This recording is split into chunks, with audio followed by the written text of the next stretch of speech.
नमस्कार दोस्तों, आप सभी का स्वागत है मेरे YouTube चैनल पे। और आज हमारा टॉपिक है महेश्वर सूत्र। ठीक है, जिसमें हमारा सबसे अच्छा लक्ष्य क्या है कि महेश्वर सूत्र को हमको सबसे सरल भाषा में कैसे समझना है। ये नहीं कि हम उसको एक हार्ड वे में लर्न करें, एक हम आपको एक सबसे सरल और सबसे सटीक एग्जाम्पल क्रिएट करेंगे आपको महेश्वर सूत्र समझाने का, जिससे आपको बहुत ही आसानी हो जाएगी इसको समझने और याद करने में। ठीक है, तो ठीक है, आज हम उसको महेश्वर सूत्र याद करने के लिए आपको एक सरल सा उपाय बताते हैं। क्या आपने कभी सोचा है कि संस्कृत बैकग्राउंड इतना सटीक और वैज्ञानिक कैसे है?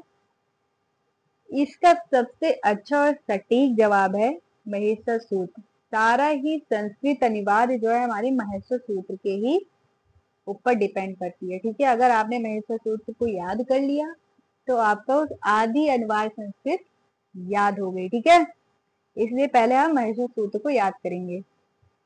कहते हैं कि जैसे महेश्वर सूत्र जो है वो भगवान शिव के डमरू में से निकला था। वो जो ध्वनि थी उनके डमरू में से 14 ध्वनियां निकली थी, जो महेश्वर सूत्र के रूप में जानी जाती है।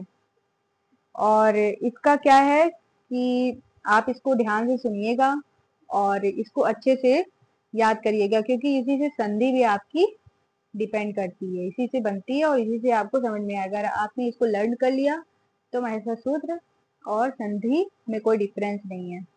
जैसे कि हमारा ये 14 जो थे,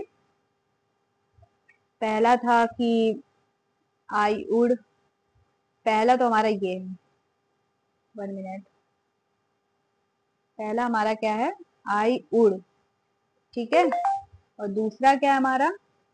रीलिक है। फिर तीसरा क्या है? ए ओंग है। फिर ए ओछ है। फिर हायवरट है। फिर लड़ है। फिर यमंगर्णम है। फिर झभय है। फिर घड़धस्य है और जब गढ़धस्य है। खप चटट चटतो है। कपय है और सत्तर है और लास्ट है जो हमारा हल है।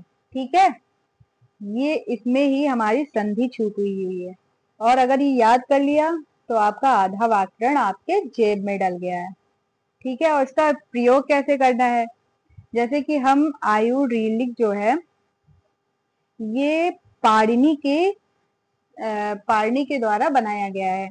पाणिनि ने इन सूत्रों की मदद से ही वर्णों के वर्ग को बनाया है। जैसे अगर वो हम कह सकते हैं कि अच, तो इसका मतलब कि सारे स्वर हैं। ठीक है, अगर हम अच को ले रहे हैं, जैसे यहां से लेके ये जो हमारा यहाँ से लेके पूरा यहाँ तक, ये इसको अच कहते हैं। ठीक है, ये हमारा अच हो गया। फिर यहां से लेके हमारा ये जो हा से लेके ये जो हल है, इसमें सारे व्यंजन आ जाते हैं हमारे। ये हमारा हल है। तो ये हमारा स्वर है, ऊपर वाला अच वाला जो है ये हमारा स्वर, इसको कहेंगे पूरा। और ये हमारा क्या है? व्यंजन। ठीक है, और इसी में हमने स्वर और व्यंजन को कर लिया। ठीक है, और पाणिनि जी ने बोला है कि अच और हल और चवर्ण और सब इसमें क्लियर हो जाएंगे। ठीक है, और इसमें आज हमने क्या सीखा? जैसे इसको याद करने का सबसे सरल और वो है कि आप इसको गा गा के याद करोगे। जब अगर इसको गा गा के याद करोगे तो बहुत अच्छे से ये आपको याद हो जाएगा। ठीक है, और जब आप इसको याद कर लो फिर हम उसके बाद आपको नेक्स्ट वीडियो में इसको संधि में कैसे प्रयोग करते हैं वो हम आपको बताएंगे। ठीक है, तब तक के लिए अगर आपको वीडियो समझ में आई हो और अगर नहीं भी समझ में आई हो तो आप इसको रिपीट करके देख सकते हो। बहुत ही सरल है, इसको पहले आप लर्न करो, हम आपको संधि फिर समझाएंगे। ठीक है, अगर आपको हमारे चैनल पे और वीडियोस चाहिए तो इसको पहले आप सब्सक्राइब कर लीजिए, ताकि हमारे चैनल की सारी वीडियोस आपके यूट्यूब पे आ जाए। ठीक है, थैंक यू।